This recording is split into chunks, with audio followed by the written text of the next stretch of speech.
Hello friends, welcome to study exam wheel a new way of learning. मेरा नाम है मनदीप कंबोज और आज हम पढ़ने वाले हैं प्रेजेंट इंडेफिनिट टेंस। तो अगर मैं बात करूं कि कौन से सेंटेंस प्रेजेंट इंडेफिनिट टेंस होते हैं या फिर मैं कहूं कि प्रेजेंट इंडेफिनिट टेंस का नेचर कैसा होता है, तो जो मेनली प्रेजेंट इंडेफिनिट टेंस होते हैं वो मेनली परमानेंट एक्शन को शो करते हैं, यानी कि एक स्थायी क्रिया को शो करते हैं। जैसे मैं कह दूं कि मैं सुबह जल्दी उठता हूं, मैं खेलता हूं, तो ये सब क्या है, एक तरह से एक परमानेंट एक्शन है। तो प्रेजेंट इंडेफिनिट टेंस भी परमानेंट एक्शन को शो करता है। तो इसका नेचर कैसा हुआ, it is a permanent action that never and, यानी कि एक स्थायी क्रिया को शो करते हैं जो कभी ख़त्म नहीं होती। क्लियर। या फिर मैं कह सकता हूँ कि जब भी हमें अपनी आदतें बताते हैं, अपना शेड्यूल बताने के लिए या फिर अपना रूटीन बताने के लिए सेंटेंस को यूज़ करते हैं, तो वो सेंटेंस हमारे प्रेजेंट इंडेफिनिट टेंस होते हैं। क्लियर। अगर मैं एग्जांपल देखूँ इसकी, अ टीचर टीचिस, एक अध्यापक पढ़ाता है, तो इसमें टीचर का वर्क क्या है, पढ़ाना। तो वो अपना वर्क शो कर रहा है, यानी कि अपना परमानेंट एक्शन परफॉर्म कर रहा है, बिल्कुल कर रहा है। तो ये हमारा हुआ प्रेजेंट इंडेफिनिट टेंस। या फिर हम कह लो कि वो अपना उसका रूटीन है टीचर का कि वो पढ़ाता है। क्लियर। तो ये हुआ हमारा प्रेजेंट इंडेफिनिट टेंस। अगर मैं बात करूँ कि अगर हम हिंदी में सेंटेंस को ट्रांसलेट करना है इंग्लिश में, तो हम कैसे कर सकते हैं। तो जो भी हिंदी के सेंटेंस होंगे उसके एंड में ता है, ती है, ते है, तो है लगा होगा। क्लियर। तो वो सारे सेंटेंस क्या हो गए, हमारे प्रेजेंट इंडेफिनिट टेंस। लेकिन हमें ज़्यादा फोकस नहीं रखना है इन पर, ता है, ती है, ते है पर।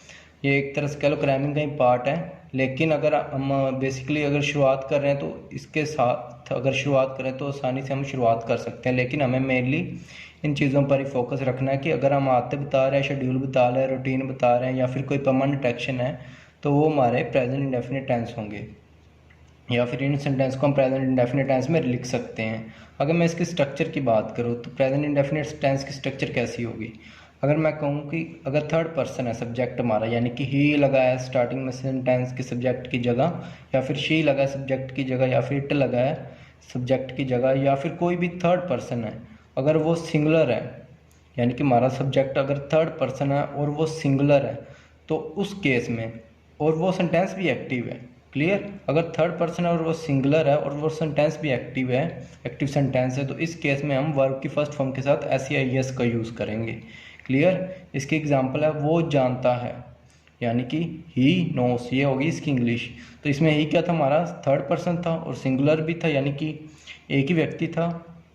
तो ये हो गया हमारा सब्जेक्ट और थर्ड पर्सन प्लस सिंगुलर हो गया। तो इस केस में हम वर्ब जो यूज़ करेंगे तो उसके साथ एस या एस लगाएंगे। क्लियर। यानी कि नोस, नो क्या था हमारा मेन वर्ब की फर्स्ट फॉर्म और साथ में हमने लगाया एस। क्लियर। यही सब्जेक्ट वर्ब एग्रीमेंट का भी पार्ट है कि अगर थर्ड पर्सन लगा है तो सिंगुलर सब्जेक्ट के साथ हम सिंगुलर वर्ब यूज़ करेंगे। क्लियर। ये हमने किया अभी पिछली बार जब हमने सब्जेक्ट वर्ब एग्रीमेंट पढ़ा था कि अगर सिंगुलर सब्जेक्ट है तो हम सिंगुलर वर्ब यूज़ करेंगे, अगर प्लूरल सब्जेक्ट है तो हम प्लूरल वर्ब यूज़ करेंगे।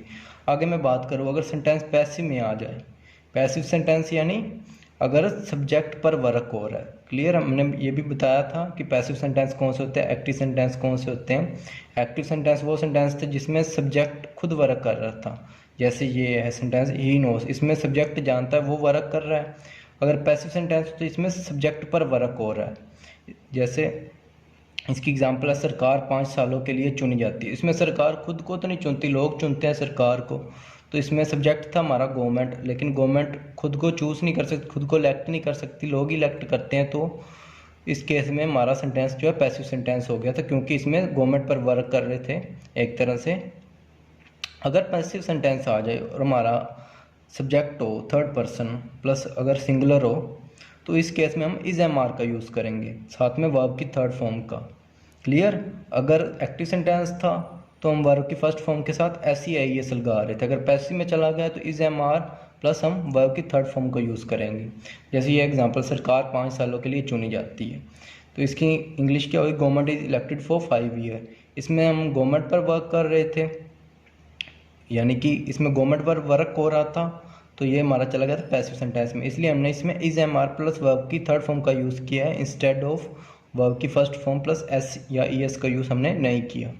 तो इस केस में क्या हुआ, गवर्नमेंट सब्जेक्ट था हमारा, तो हमने क्या लगाना था, इज एम आर, तीनों में से कोई एक चूज़ करना था और साथ में वर्ब की थर्ड फॉर्म लगानी थी। तो सब्जेक्ट क्या था हमारा? सिंगुलर, तो इसलिए हमने हेल्पिंग वर्ब भी सिंगुलर यूज़ की है। Government is elected for 5 years। Clear? Government था हमारा सब्जेक्ट, इज हमने हेल्पिंग वर्ब लगाई और इलेक्टेड यानी कि मेन वर्ब की third form, elect, elected, elected. Clear? तो ये होगी हमारी मेन वर्ब की थर्ड फॉर्म। अगर मैं बात करूं, अगर हमारा सेंटेंस में अगर सब्जेक्ट जो है जो फर्स्ट पर्सन हो या फिर सेकंड पर्सन हो या फिर थर्ड पर्सन हो और वो प्लूरल हो, थर्ड पर्सन हमारा प्लूरल हो, तो इस केस में अगर एक्टिव सेंटेंस है यानी कि जिस केस में सब्जेक्ट खुद वर्क कर रहा है, जिस केस में, तो इस केस में हम सिर्फ वर्ब की फर्स्ट फॉर्म को ही यूज़ करेंगे। क्लियर? इसमें हम वर्ब की फर्स्ट फॉर्म के साथ SEIS यूज़ कर रहे थे या कह लो हम सिंगुलर वर्ब यूज़ कर रहे थे, लेकिन इस केस में हम प्लूरल वर्ब यूज़ करेंगे। तो इस सेंटेंस की बात करूँ, मैं हर रोज़ स्कूल जाता हूँ, इसकी इंग्लिश क्या होगी? I go to school every day. I क्या हमारा सब्जेक्ट, जो क्या हुई हमारी मेन वर्ब की फर्स्ट फॉर्म। क्लियर? साथ में टू लगाया और उसके बाद लगाया ऑब्जेक्ट यानी कि स्कूल। तो ये था, अगर फर्स्ट पर्सन आ जाए या फिर सेकंड पर्सन आ जाए या फिर थर्ड पर्सन आ जाए और वो प्लूरल हो, तो इस केस में हम सिर्फ वर्ब की फर्स्ट फॉर्म यूज़ करते हैं। अगर सिंगुलर है थर्ड पर्सन तो हम वर्ब की फर्स्ट फॉर्म के साथ SEIS यूज़ करेंगे, अगर प्लूरल है तो सिर्फ हम वर्ब की फर्स्ट फॉर्म यूज़ करेंगे, साथ में SEIS नहीं लगाएंगे। क्लियर? अगर यही सेंटेंस पैसिव में चला जाता यानी कि पैसिव सेंटेंस होता और सब्जेक्ट हमारा फर्स्ट पर्सन होता या फिर सेकंड पर्सन होता, तो इस केस में हम इज एम आर और साथ में वर्ब की थर्ड फॉर्म को यूज़ करते हैं। क्लियर? अगर मैं कहूँ चाय दिन में 2 बार सर्व होती है, तो इसमें चाय दिन में 2 बार सर्व होती है, इसमें चाय खुद तो सर्व नहीं होती यानी कि इसमें सब्जेक्ट क्या हमारा टी यानी कि चाय, इसमें चाय खुद तो वर्क नहीं कर रही, कोई सर्व कर रहा है चाय को, तो ये भी हमारा चला गया पैसिव सेंटेंस में। तो इसकी इंग्लिश क्या हुई? Tea is serve twice a day. Tea क्या था हमारा सब्जेक्ट, क्योंकि सब्जेक्ट पर वर्क हो रहा था इसलिए हमने इज प्लस वर्ब की थर्ड फॉर्म का यूज़ किया है। क्लियर? तो ये थे सेंटेंस हमारे प्रेजेंट इंडेफिनिट की स्ट्रक्चर। लेकिन इन केस अगर नेगेटिव सेंटेंस आए, क्योंकि वर्ब की फर्स्ट फॉर्म या SEIS लगाते हैं हम, या फिर वर्ब की फर्स्ट फॉर्म लगाते हैं जब पॉजिटिव सेंटेंस हो या फिर कह लो एफर्मेटिव सेंटेंस हो।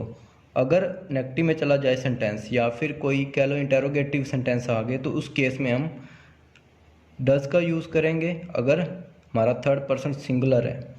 क्लियर? यानी कि ही शिट लगा है सब्जेक्ट की जगह तो हम डज का यूज़ करेंगे। अगर प्लूरल है हमारा सब्जेक्ट, चाहे वो फर्स्ट पर्सन है या सेकंड पर्सन है या थर्ड पर्सन है, तो उस केस में हम डू का यूज़ करेंगे।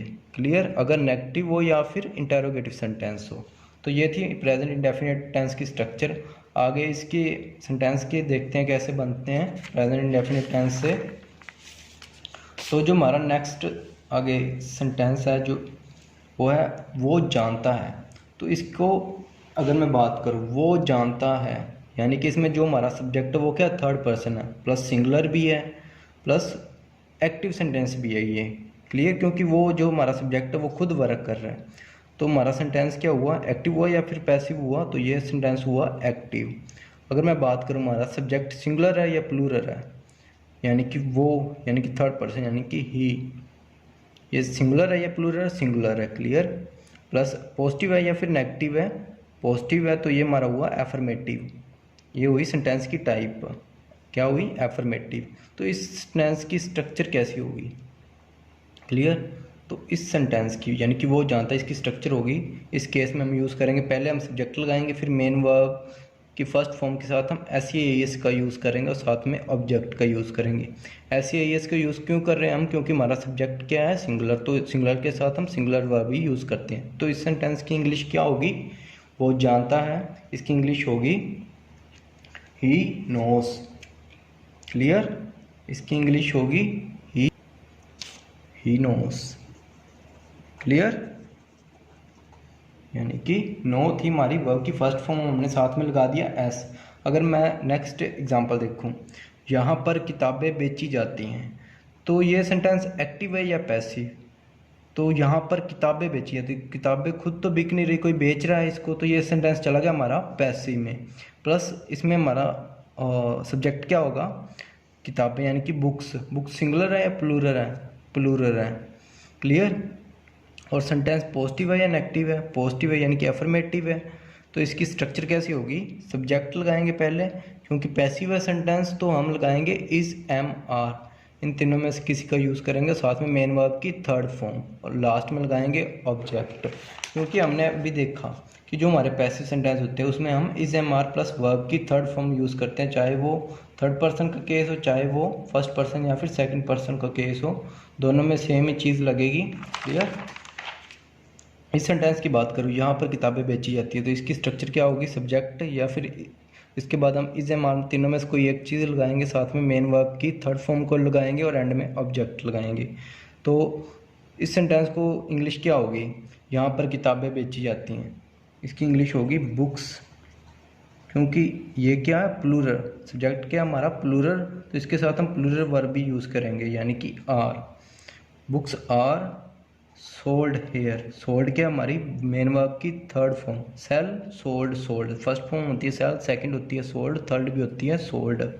बुक्स आर सोल्ड हेयर, तो ये होगी हमारी इस सेंटेंस की इंग्लिश। नेक्स्ट टेंस है वह स्कूल नहीं जाता है। क्लियर, वह स्कूल नहीं जाता है, वह क्या है, थर्ड पर्सन है, थर्ड पर्सन है, स्कूल नहीं जाता है, यानी कि सेंटेंस में सब्जेक्ट खुद वर्क कर रहा है, जी हाँ खुद वर्क कर रहा है, तो ये हुआ हमारा एक्टिव सेंटेंस। वह स्कूल नहीं जाता है, इसमें हमारा सब्जेक्ट क्या है, सिंगुलर है, सिंगुलर है बिल्कुल, एक ही पर्सन है, तो ये सिंगुलर है, लेकिन इसमें नहीं लग गया इस बार, तो ये चला गया हमारा नेगेटिव में, तो इस केस में ये हमारा सेंटेंस एक्टिव नहीं और एफर्मेटिव नहीं होगा, या फिर ये होगा असर्टिव या फिर डेक्लरेटिव। क्लियर, असर्टिव या फिर डेक्लरेटिव, इस केस में एफर्टिव नहीं होगा, एफर्मेटिव सॉरी। तो इस केस में सेंटेंस की स्ट्रक्चर कैसी होगी, सब्जेक्ट लगाएंगे, फिर साथ में डू या डस दोनों में से कोई एक चीज़ लगाएंगे, और नोट तो लगेगा ही लगेगा, अगर नहीं आया है तो सेंटेंस में नोट लगेगा ही, क्योंकि यही नेगेटिव की पहचान है एक तरह से। साथ में हम लगाएंगे नोट के मेन वर्ब की फर्स्ट फॉर्म, और एंड में लगाएंगे ऑब्जेक्ट। तो इस सेंटेंस की इंग्लिश क्या होगी, वह स्कूल नहीं जाता है, तो इसकी इंग्लिश होगी वह he does not go to school. Clear, वह की क्या होगी, ही, क्योंकि डू या डज में से हमने चूज़ करना था, क्योंकि नेगेटिव था ही डज, और साथ में लगाना था नोट, हमने नोट लगा दिया, साथ में मेन वर्ब की फर्स्ट फॉर्म नहीं जाता है कि इंग्लिश क्या होगी, ही डज नॉट गो, क्लियर, जाता है कि गो टू स्कूल। तो ये होगी हमारी इस सेंटेंस की इंग्लिश, क्योंकि अभी हमने पीछे देखा था स्ट्रक्चर में कि अगर सेंटेंस में चाहे फर्स्ट और थर्ड पर्सन हो, चाहे फर्स्ट या सेकंड पर्सन हो, तो अगर नेगेटिव सेंटेंस आ जाए या फिर कोई इंटेरोगेटिव सेंटेंस आ जाए और वो एक्टिव सेंटेंस में हो, तो उस केस में हम डू या डस का ही यूज़ करते हैं। वो डिपेंड करता है कि हमारा सब्जेक्ट फर्स्ट पर्सन है, सेकंड पर्सन है या फिर थर्ड पर्सन है। क्लियर, तो इस केस में हमने ही के साथ डस का यूज़ किया, क्योंकि थर्ड पर्सन के साथ हम डस का यूज़ कर रहे थे अगर वो सिंगुलर है।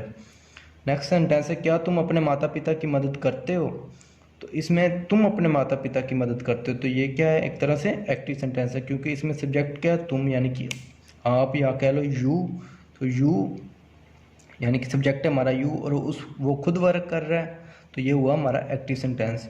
और यू क्या सिंगुलर है या प्लूरल है, तो बेसिकली हम यू को प्लूरल में ही लिखते हैं, प्लूरल लिखते हैं हमेशा, प्लूरल में ही लेते हैं यू को। और क्योंकि सेंटेंस की सेंस क्या है, क्या तुम अपने माता पिता की मदद करते हो, तो इसका जवाब हम येस और नो में दे सकते हैं, यानी कि एक तरह से ये क्वेश्चन पूछ रहा है क्या तुम अपने माता पिता की मदद करते हो, तो ये हमारा सेंटेंस हुआ इंटेरोगेटिव सेंटेंस। इंटेरोगेटिव सेंटेंस मैं बात कर चुका हूँ कि जिसका जवाब हम येस और नो में दे सकते हैं, वो हमारे होते हैं इंटेरोगेटिव सेंटेंस। तो इस केस में स्ट्रक्चर क्या होगी, तो इस केस में हम डू डस को पहले लगाएंगे सब्जेक्ट से, डू या डस में से किसी को सब्जेक्ट से पहले लगाएंगे, फिर सब्जेक्ट लगाएंगे, फिर साथ में मेन वर्ब की फर्स्ट फॉर्म लगाएंगे और एंड में ऑब्जेक्ट। तो इसकी इंग्लिश क्या होगी, क्या तुम अपने माता पिता की मदद करते हो, तो इसकी इंग्लिश होगी do you help your parents. Clear, इसमें सब्जेक्ट क्या था हमारा यू, और यू क्या होता है प्लूरल। क्लियर, या कह लो सेकंड पर्सन था, तो हम यू के साथ हमेशा डू ही लगाते हैं, चाहे सिंगुलर हो चाहे प्लूरल हो, तो यू के साथ हमने लगाया डू, और साथ में लगाई मेन वर्ब की फर्स्ट फॉर्म यानी कि हेल्प, और एंड में आ गया ऑब्जेक्ट यानी कि यूर पेरेंट्स। क्लियर। तो ये थी इस सेंटेंस की इंग्लिश। आगे नेक्स्ट सेंटेंस है, क्या माता पिता की मदद की जाती है। इसमें हमारा सब्जेक्ट क्या है, माता पिता। क्या माता पिता की मदद की जाती है। इसमें माता पिता खुद तो मदद नहीं कर रहे, उनकी मदद हो रही है। तो ये सेंटेंस क्या हुआ, हमारा पैसिव में चला गया। और साथ में माता पिता की वो बात कर रहा है। तो माता पिता यानी कि दो शख्स हैं, यानी कि दो लोग हैं, तो ये हुआ हमारा प्लूरल, यानी कि सब्जेक्ट क्या हमारा प्लूरल। और ये भी एक तरह से क्वेश्चन ही पूछ रहा है, तो ये भी क्या हुआ हमारा इंटरोगेटिव सेंटेंस। लेकिन क्योंकि पैसिव है, तो पैसिव के केस में हम डू डस, क्योंकि ऊपर वाले सेंटेंस में हमने डू डस लगाया था, लेकिन वो एक्टिव सेंटेंस था। लेकिन ये सेंटेंस क्या है, पैसिव। तो इस केस में हम डू डस की जगह इज एम आर लगाएंगे इसकी स्ट्रक्चर में। बाकी सब सेम ही है, इज एम आर लगाएंगे, साथ में सब्जेक्ट लगाएंगे और साथ में मेन वर्ब की थर्ड फॉर्म। क्योंकि हमने पीछे बात की है कि जब भी पैसिव सेंटेंस होता है तो हम is am are plus verb की थर्ड फॉर्म लगाते हैं। तो इस केस में भी हम ऐसे ही करेंगे। तो इस सेंटेंस की इंग्लिश क्या होगी, क्या माता पिता की मदद की जाती है। इसमें सब्जेक्ट क्या हमारा माता पिता यानी कि पेरेंट्स, और मदद की जाती, मदद की क्या होती है, हेल्प। क्योंकि हमने थर्ड फॉर्म लगानी है तो हमने लिखा हेल्प्ड, क्योंकि हेल्प फर्स्ट फॉर्म होती है, हेल्प्ड सेकंड और थर्ड भी हेल्प्ड होती है। क्लियर। क्या माता पिता की मदद की जाती है। हमने सेंटेंस की स्ट्रक्चर कैसी बनानी है, हमने सब्जेक्ट से पहले इज एम आर तीनों में से कोई एक चीज़ लगानी है। क्योंकि इस केस में हमारा सब्जेक्ट क्या था, प्लूरल, तो हम प्लूरल वर्ब भी यूज़ करेंगे, आर पेरेंट्स हेल्प्ड। क्लियर। आगे नेक्स्ट एग्जाम्पल है, आप क्यों हंसते हैं, यानी कि आप क्यों हंसते हैं। तो इस केस में मैं, ये सेंटेंस एक्टिव है या पैसिव है, आप क्यों हंसते, इसमें हमारा सब्जेक्ट क्या है और सेंटेंस क्या है, क्योंकि सब्जेक्ट खुद वर्क कर रहा है तो ये एक्टिव है। आप सिंगुलर है या प्लूरल, यानी कि यू, आपको हम इंग्लिश में यू कहते हैं, तो यू को हम मेनली प्लूरल ही लिखते हैं। और आप क्यों हंसते हैं, क्या इस सेंटेंस का जवाब हम येस और नो में दे सकते हैं, बिल्कुल नहीं दे सकते, इसको थोड़ा एक्सप्लेन करना पड़ेगा हमें। तो ये हुआ हमारा डबल इंटेरोगेटिव सेंटेंस, यानी कि सेंटेंस की टाइप कौन सी हो, डबल इंटेरोगेटिव सेंटेंस। तो इस सेंटेंस की स्ट्रक्चर कैसी होगी, इस सेंटेंस में हम पहले WH फैमिली लिखेंगे। WH फैमिली यानी what, where, when, whom, why, who, whose and how का यूज़ करेंगे इनमें से किसी एक चीज़ का। तो उसके बाद हम लगाएंगे डू या डस, साथ में सब्जेक्ट लगाएंगे, फिर मेन वर्ब की फर्स्ट फॉर्म के साथ ऑब्जेक्ट लगाएंगे। क्लियर। तो इस केस में आप क्यों हंसते हैं, क्योंकि इंग्लिश क्या होती है, वाई। क्लियर। क्योंकि इंग्लिश हुई वाई, क्योंकि हमने WH फैमिली पहले लगानी थी, हमने पहले लगा दी। साथ में डू या डस किसका यूज़ करेंगे, वो डिपेंड करता है हमारे सब्जेक्ट पे, यू। और यू के साथ हम क्या लगाते हैं हमेशा, डू। वाई डू यू, क्योंकि सेंटेंस एक्टिव था तो हम मेन वर्ब की फर्स्ट फॉर्म में लगाएंगे, Y do you laugh. Clear. And में क्वेश्चन मार्क। तो ये थे हमारे सेंटेंस की, और उनकी स्ट्रक्चर्स कैसी कैसी होती हैं, कैसे कैसे हम सेंटेंस को इंग्लिश में लिख सकते हैं या बोल सकते हैं। तो ये डिपेंड करता है कि वो सेंटेंस एक्टिव है या पैसिव है। क्लियर। आपने इस सेंटेंस के एंड में देखा कि ता है लग रहा है, ती है लग रहा है, ता है या ते है लग रहा है, तो ये सारी क्या है, एक तरह से प्रेजेंट इंडेफिनिट टेंस की पहचान है। तो इस बात का ध्यान रखें, लेकिन इस पर ज़्यादा ध्यान नहीं देना है। हमने जो तय किया कि परमानेंट एक्शन या फिर आते शेड्यूल रूटीन है, तो इसमें केस में हम प्रेजेंट डेफिनेट टेंस को यूज़ करेंगे। आगे नेक्स्ट है, मैं झूठ नहीं बोलता हूँ।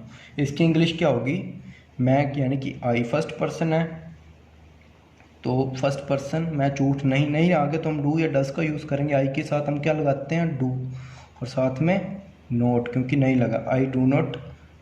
झूठ की क्या इंग्लिश बोलता हूँ कि क्या होती है, टेल, और झूठ की क्या हुई, लाई।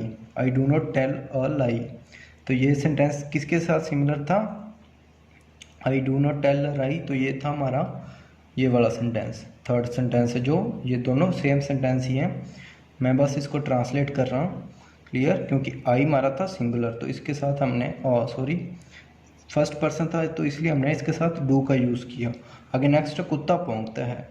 इसकी इंग्लिश क्या होगी, कुत्ता यानी कि डॉग, एक है, तो इसके साथ हम क्या लगाएंगे, SAIS, यानी कि इसकी वर्ब के साथ हम लगाएंगे, डॉग सिंगुलर था तो हम वर्ब भी सिंगुलर यूज़ करेंगे, डॉग बॉक्स।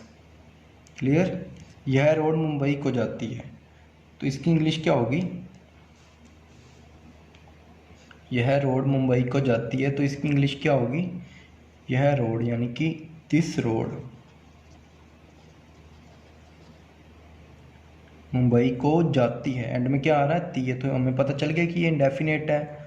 और यह रोड मुंबई को जाती है, तो ये एक्टिव भी है, एक्टिव सेंटेंस भी है। तो जाती है की इंग्लिश क्या होती है? लीड, क्योंकि सिंगुलर एक ही सड़क है तो हम सिंगुलर वर्ब यूज़ करेंगे। This road leads to Mumbai. Clear? This road leads to Mumbai. आगे नेक्स्ट एग्जांपल है, आप स्कूल क्यों जाते हैं? इसमें क्यों आ गया, यानी कि वो क्वेश्चन पूछ रहा है इस बार, आप स्कूल क्यों जाते हैं। इसका जवाब हम यस और नो में नहीं दे सकते, इसको थोड़ा एक्सप्लेन करना पड़ेगा। तो ये हुआ हमारा डबल इंटेरोगेटिव की टाइप। क्लियर? क्योंकि सेंटेंस एक्टिव है तो हम डू या डस का यूज़ करेंगे। अगर पैसिव होता तो हमें इज एम आर लगाना पड़ जाता है यहाँ पर, जैसे इस सेंटेंस में किया था, आप क्यों हंसते हैं। इस केस में तो हमने डू डस लगाया, लेकिन अगर ये सेंटेंस एक्टिव की जगह पैसिव में होता तो हम डू डस की जगह इज एम आर लगाते। तो लेकिन ये सेंटेंस क्या है, आप स्कूल क्यों जाते हैं, तो ये भी क्या एक्टिव है तो हम डू डस का यूज़ करेंगे, लेकिन उससे पहले हम डब्ल्यू एच फैमिली लगाएंगे। क्योंकि इंग्लिश क्या होती है? Why do you go to school. Why, क्योंकि यू के साथ हम डू का यूज़ करते हैं, चाहे आगे लगाना हो चाहे पीछे लगाना हो। Why do you go to school. Clear? तो ये हुई हमारी इस सेंटेंस की इंग्लिश।